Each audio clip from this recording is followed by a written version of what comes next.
itu akan sangat menarik dan sebetulnya menarik buat Gibran. Terlihat dia gagah, berani berbicara. Tapi apa iya dia berani seperti itu? Karena ini Mas Herzl, yang menariknya, Mas Herzl mungkin sudah melihat unggahan Gibran soal AI. Ini kita campur-campur nih ngomongnya, tapi ini menarik. Unggahan Tapi Gibran, tetap Gibran lah ya, ini fokusnya ya. tetap Gibran. Ya, unggahan Gibran soal AI itu kan juga jadi viral. Di tengah kecamuk yang seperti ini, kok sempat-sempatnya ngunggah soal AI, itu yang dipertanyakan oleh masyarakat, oleh Bukannya itu anak-anak muda. udah pakem baku itu.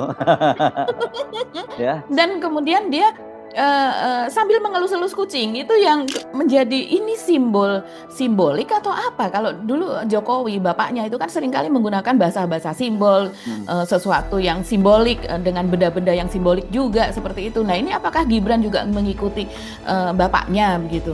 Cuman kalau seandainya kita melihat cuplikan yang juga memang diunggah, kan banyak sekali ya Mas Herzl media yang kemudian menerjemahkan, wah ini niru Don Vito Corleone yang ada di film Godfather begitu, yang diperankan oleh Marlon Brando, yang bagaimana dia sebetulnya kalau melihat kisahnya tidak sengaja itu sutradaranya meletakkan kucing di dalam pangkuan dia. Jadi di tempat syuting ada kucing, diletakkan di pangkuannya dan kemudian mengelus-elus kucing dan itu masuk ke dalam set.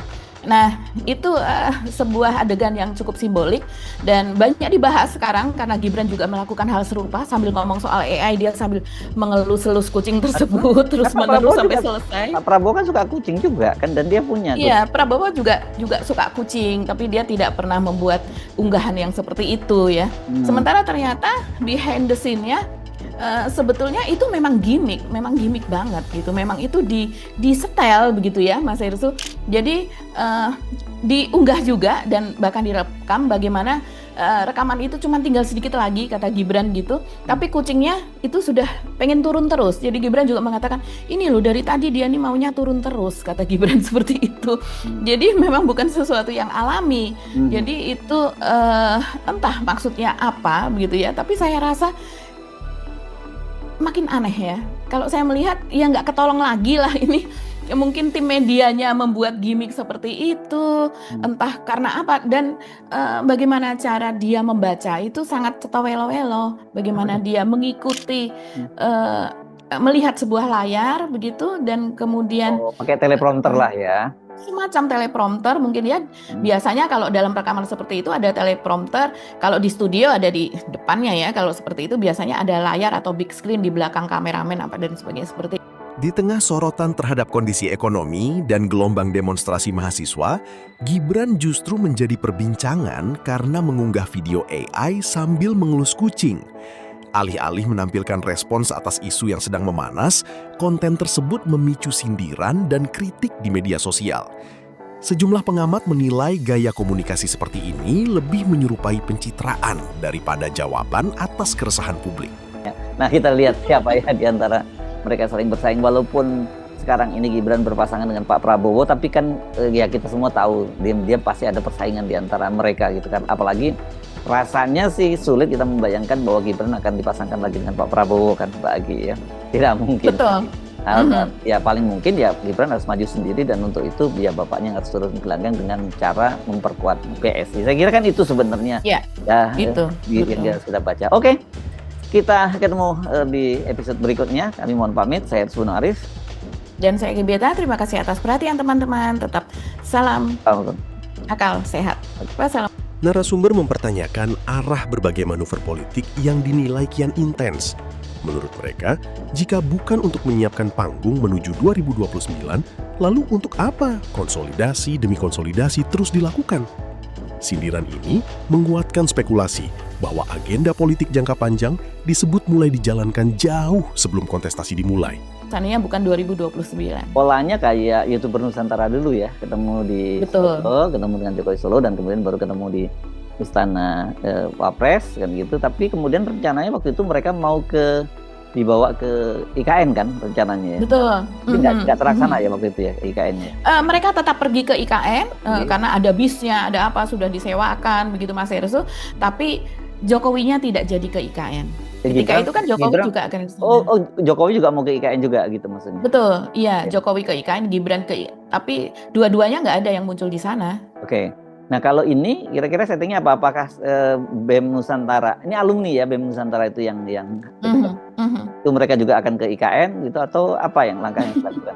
Sepertinya enggak. Untuk sementara sih sepertinya IKN itu tidak menjual ya Mas Hirsu.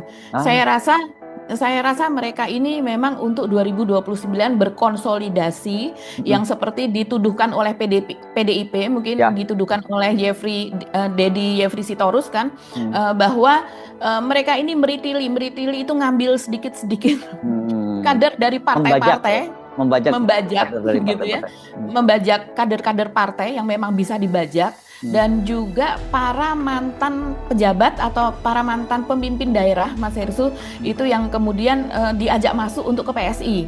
Jadi supaya PSI ini bisa besar dalam waktu singkat, tidak perlu dengan kaderisasi apa yang macam-macam. Yang baru saja itu dari mana ya, saya lupa, kepala daerah juga dari daerah itu yang baru saja masuk begitu setelah bertemu dengan Jokowi. Jadi memang caranya mungkin ya seperti itu begitu. Jadi ini clear ya dalam situasi semacam ini, kalau kemudian ini kita tidak bisa lihat itu hanya sebagai kunjungan. Di penghujung pembahasan, narasumber melontarkan analisis bahwa kecil kemungkinan Prabowo dan Gibran kembali dipasangkan pada Pilpres 2029. Menurut mereka, arah manuver politik Gibran dinilai semakin mengarah pada pembangunan kekuatan politik sendiri.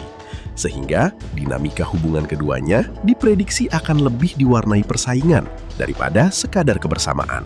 Ya, dari ini yang kita akan bahas soal demo-demo tersebut gitu ya, mahasiswa-mahasiswa tandingan apa dan sebagainya. Tapi coba kita kembali kepada Gibran yang kita katakan tadi, Gibran ini sudah selangkah atau mungkin beberapa langkah di depan Pak Prabowo begitu Mas Hersu. Dia memulainya yaitu dengan mendekati mahasiswa, walaupun mungkin bukan mahasiswa yang para aktivis, mahasiswa bukan yang gerakan di jalan para orator itu begitu ya. Tapi ini adalah kita harus sadari bahwa di antara mereka ada mahasiswa Sanata Dharma, ada mahasiswa UI, ada mahasiswa Unsud. Tetap saja loh teman-teman, di antara mereka itu ada yang memang mungkin pemirsa On The Record akan mengatakan, ini kok mahasiswa kok mau aja digandeng sama Gibran, nggak tahu apa bahwa anak itu adalah anak haram konstitusi misalnya seperti itu. Iya, tapi walaupun dia berkuliah di UI, di Unsud misalnya, bisa jadi orang tuanya dulu adalah juga keluarga Jokower. Ini anak kan kalau